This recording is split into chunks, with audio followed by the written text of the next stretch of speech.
Welcome back for another film review. I use that term loosely on this particular project, being that it is a classic short film animated feature that has a rough runtime of about 25 minutes. There are a few different reasons for such a short viewing. One, this is a classic children's book. It isn't that long. 2, this is an extremely faithful adaptation, in that sense only really adding action and musical numbers. And 3, it was made for television instead of a theatrical release. Because this was made for TV, everyone was able to tune in and enjoy, which helped launch this thing into legend. In fact, I'd say up to this point, I've never covered anything as historic as The Grinch.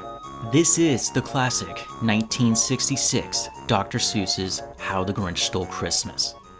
I think it's safe to assume everyone knows the story of the vile Grinch, who hated the Who's down in Whoville every year when they celebrate Christmas. It's actually the length that the Grinch goes into hijacking their holiday spirit, which might be on the serial killer side of thinking. After the Grinch concocts his ingenious plan, he begins making efforts to conceal his identity as Santa Claus. He even ties an overbearing antler to his poor abused dog Max's head, fashions a sled, and makes his perilous journey down the mountain slopes into Whoville in the middle of the night. What gets me is that after he is successful on his mission and he takes all the Christmas back on top of the mountain, the Grinch can still hear the Who's singing with Christmas joy, and the Grinch learns about the spirit of Christmas. His heart grows and he returns to Whoville and gives back all he had stolen. Then, that night, he's eating dinner with the Who's? The Who's seem to forgive people way too fast. This guy, who just had robbed you, came back because he felt bad, and you're like, hey, you want some dinner? I know this is a kid's book, and if we wanted to play out this scenario into reality, it would end up as a 7-book series about the trial of the Grinch trying to plead he had a change of heart.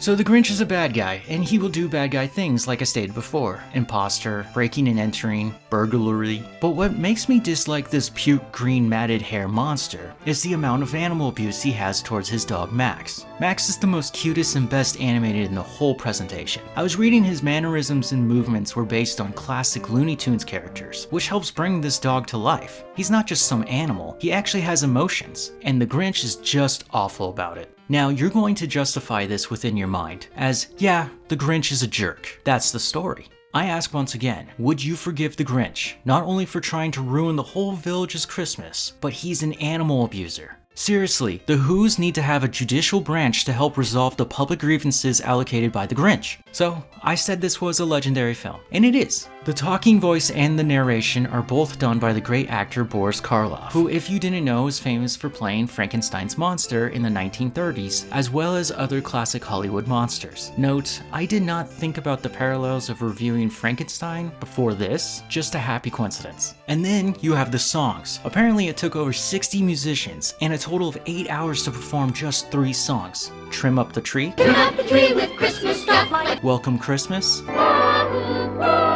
and You're a Mean One, Mr. Grinch. You're a mean one.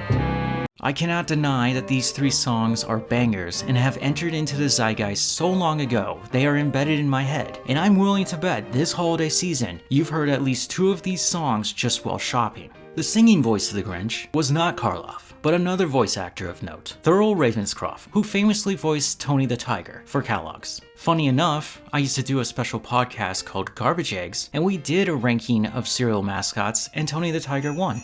Small world. Dr. Seuss's 1966 made-for-TV classic How the Grinch Stole Christmas deserves a special rating from me. It's a Blue Star film. I've only given out one of these before, so I'll explain what this means. It's not only worthy of 5 stars, but you get that extra one, because everything within the limits of the screen pops and flows. Every facet of this production pulls its own weight. There are moments throughout this special that showcase mise-en-scene. Another note to add about the legendary status of this film is that Hollywood hasn't tried to remake this. Instead, they have opted to extend the story out with their own plot devices in efforts to extend the runtime to a traditional feature film length, as well as expanding the lore of the Grinch himself. The Jim Carrey live action and Illumination's Grinch, voiced by Benedict Cumberbatch. I chose to start with this one as the precursor for the next holiday season. Now I call that playing the long game. The Grinch is now very much a Christmas character in our world, now like that of Jack Skellington is for Halloween. People love to dress up as him and decorate odd trees with his wacky aesthetic. At this point, I'd ask you a question about the Grinch, but I think we're all in agreement. This one rocks. Thanks for watching. Happy holidays. Bye.